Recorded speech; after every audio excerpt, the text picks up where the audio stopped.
Assalamualaikum warahmatullahi wabarakatuh. Saya Ingrid Nilam Anggrayani dari Sistem Komunikasi Indonesia Ruang 6. Sudah 1 tahun lebih kita dihantui oleh coronavirus. Dimulai pada awal bulan Maret 2020, Indonesia digemparkan oleh 2 pasien yang terinfeksi virus tersebut. Apa sih coronavirus itu? Infeksi coronavirus merupakan penyakit yang disebabkan oleh virus corona dan menimbulkan gejala utama berupa gangguan pernapasan. Penyakit ini menjadi sorotan karena kemunculannya di akhir tahun 2019 pertama kali di Wuhan, Cina. Virus corona bisa menyebabkan gangguan ringan pada sistem pernafasan, infeksi paru-paru yang berat, hingga kematian. Jadi gimana nih supaya kita tidak terkena virus corona? Yang harus kita lakukan agar tidak terkena COVID yaitu kita harus selalu mentaati 3M. Memakai masker, mencuci tangan, dan menghindari kerumunan. Bicara soal kerumunan, masih banyak masyarakat yang tidak menghindarinya tapi malah justru mengundang kerumunan tersebut. Padahal pemerintah sudah mengeluarkan aturan-aturan yang menentang kerumunan di saat pandemi seperti ini. Pemerintah menerapkan kebijakan yang lebih tegas untuk mencegah penyebaran COVID-19, yaitu menerapkan Undang-Undang Nomor 6 Tahun 2018 tentang kekarantinaan kesehatan. Pasal 93 Undang-Undang Nomor 6 Tahun 2018 menyebutkan setiap orang yang tidak mematuhi penyelenggaraan kekarantinaan kesehatan sebagaimana dimaksud dalam Pasal 9 Ayat 1 dan atau menghalang-halangi penyelenggaraan kekarantinaan kesehatan sehingga menyebabkan kedaruratan kesehatan masyarakat dipidana dengan pidana penjara paling lama 1 tahun atau pidana denda paling banyak 100 juta rupiah.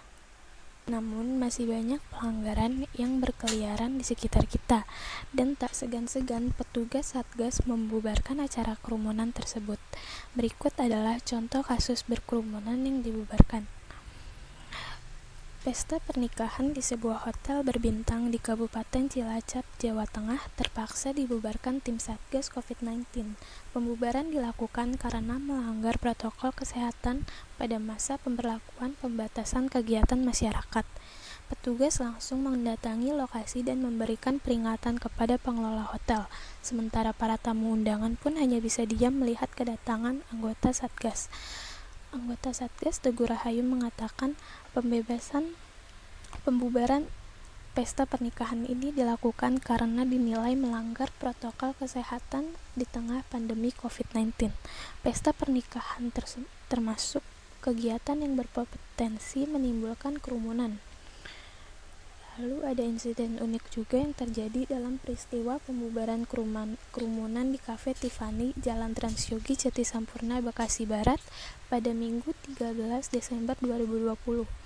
Kala itu Satgas Pemburu COVID-19 yang terdiri dari Polsek Pondok Gede, Satpol PP, dan Koramil melakukan sidak ke Cafe Tiffany dan menemukan pelanggaran protokol kesehatan. Namun saat pengunjung dibubarkan oleh petugas, pemilik kafe malah mengunci pintu kafe, hingga akhirnya seisi kafe termasuk anggota polisi dan TNI terkunci di dalam selama hampir 30 menit.